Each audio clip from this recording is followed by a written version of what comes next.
নমস্কার বন্ধুরা, আশা করি সকলেই ভালো আছেন। আমার চ্যানেলে সবাইকে স্বাগতম। আজকের ভিডিওতে থাকছে একটি রয়্যাল এবং অত্যন্ত সুস্বাদু ডিমের রেসিপি, এগ মালাই মশলা।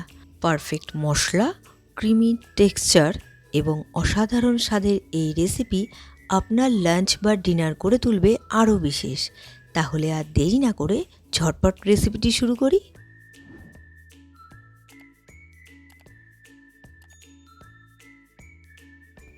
আজকে আমি এগ মালাই মশলার রেসিপি বানাবো। সেজন্য ডিম তো লাগবেই। ডিমটা আমি সেদ্ধ বসিয়ে দিয়েছি, সেটা আর দেখালাম না। আমি বানিয়ে নেব। এর মধ্যে কিছু মশলা হিসেবে নিয়েছি জিরে, ধনে, শুকনো লঙ্কা, এলাচ, মৌরি, গোলমরিচ আর জয়িত্রী। সব কিছু আমি শুকনো খোলায় ভেজে নেব। একটু শুকনো খোলায় ভেজে নিয়ে তারপর আমি গুঁড়ো করে নেব। আর আমি কিন্তু একদম মিহি গুঁড়ো করব না, একটু গোটা গোটা দানা দানা রাখবো। আর দেখুন, একটু ফ্রাইং প্যানটা একটু নাড়িয়ে চাড়িয়ে আমি ভেজে নিচ্ছি। ভেজে নেওয়া হয়ে গিয়েছে, একটু ঠান্ডা করে তারপর আমি গুঁড়ো করে নেব। এদিকে কড়াই বসিয়ে দিয়েছি, কড়াইতে দিয়ে দিলাম সাদা তেল। তেল গরম হয়ে গিয়েছে, এবার আমি ডিমগুলো ভেজে নেব। আমি এখানে সামান্য নুন দিয়ে ডিমটা ভেজে নামিয়ে নিলাম। এই রেসিপিতে আমি কোনো রকম হলুদ ব্যবহার করব না, যেহেতু মালাই মশলা, কালারটা একদমই সাদা আসবে। আর ডিম ভেজে রাখা তেলেই আমি এক টুকরো বাটার আর তেজপাতা আর নিয়েছি এখানে পেঁয়াজ একদম চপারে চপিং করে নিয়েছি। সেই পেঁয়াজটাই দিয়ে দিলাম, মানে মিহিভাবে। এখানে একটা পেঁয়াজ আছে মাঝারি সাইজের। পেঁয়াজটা হালকা একটু ভেজে নিব, একদম পুরোপুরি ভাজার প্রয়োজন নেই। এবার এর মধ্যে দিয়ে দিলাম আদা রসুনের পেস্ট।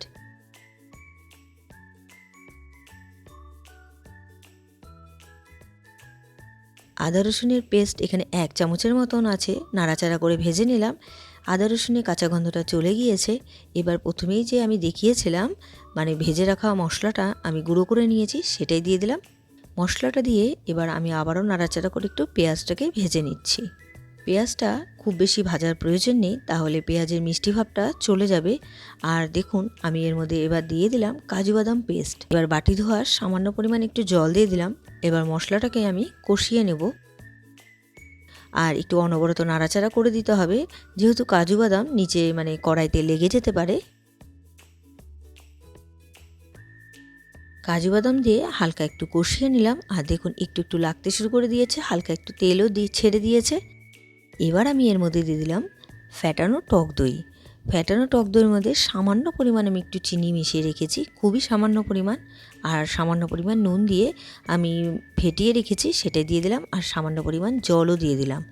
এবার অনবরত নাড়াচাড়া করতে হবে দই দিয়ে, যাতে দানা দানা না হয়ে যায়। আর গ্যাসের ফ্লেমটা কিন্তু অবশ্যই লো করে রাখতে হবে। এবার আমি এর মধ্যে দিয়ে দিলাম নুন। এবার ভালো করে নাড়াচাড়া করে আমি মশলাটাকে কষিয়ে নেব। মশলাটা খুব ভালো মতন কষে গিয়েছে। এবার এর মধ্যে আমি দিয়ে দেব দুধের সর বা মালাই। আপনারা চাইলে এর মধ্যে ফ্রেশ ক্রিমও ব্যবহার করতে পারেন, তবে হাতের কাছে ফ্রেশ ক্রিম না থাকলে আপনারা দুধের সরও ব্যবহার করতে পারেন। আমি দুধের সরটা দিয়ে অনবরত নাড়াচাড়া করে মিক্সড করে দিলাম। ফুটে গেলেই, মানে মশলাটা তো আমার কষেই গিয়েছে, এবার আমি এর মধ্যে দিয়ে দেব ভেজে রাখা ডিমগুলো।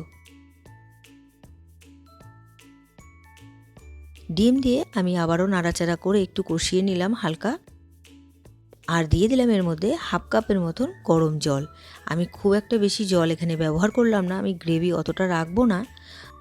ডিম দিয়ে আমি গ্যাসের ফ্লেমটা কমিয়ে দিলাম। আর ওদিকে ডিম দিয়ে কষানো হচ্ছে। গ্যাস অন করে প্যান বসিয়ে দিয়েছি, তার মধ্যে দিয়ে দিলাম সাদা তেল।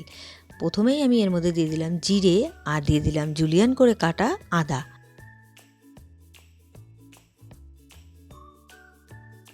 এবার এর মধ্যে দিয়ে দিলাম ক্যাপসিকাম আর টমেটো কিউব করে কাটা আছে। দিয়ে দিলাম কাঁচা লঙ্কা চেরা 3-4টে। আর ওপরতে দিয়ে দিলাম কসুরি মেথি। আমি হালকা একটু নুন ব্যবহার করছি, যাতে টমেটো আর ক্যাপসিকামটা একটু নরম হয়ে যায় তাড়াতাড়ি, সেই কারণে হালকা একটু ভেজে নিয়ে এবার তেল সমেতই আমি ডিমের মধ্যে দিয়ে দেব। ডিমের মধ্যে দিয়ে দিলাম। এবার একটু নাড়াচাড়া করে হালকা একটু ফুটিয়ে নিয়ে ঢাকা দিয়ে তারপর আমি নামিয়ে নেব। দেখুন, নাড়াচাড়া করে মিক্সড করে দিলাম। আর গ্যাসের ফ্লেমটা কিন্তু আমি এখনও কমিয়েই রেখেছি। রেসিপিটি ফুটতে শুরু করে দিয়েছে, আমি একটু ঢাকা দিয়ে কুক করে নিলাম। আর রেসিপিটি হয়েই এসছে, আমি একটু নাড়াচাড়া করে তারপর আমি 2 মিনিট পর সার্ভ করব।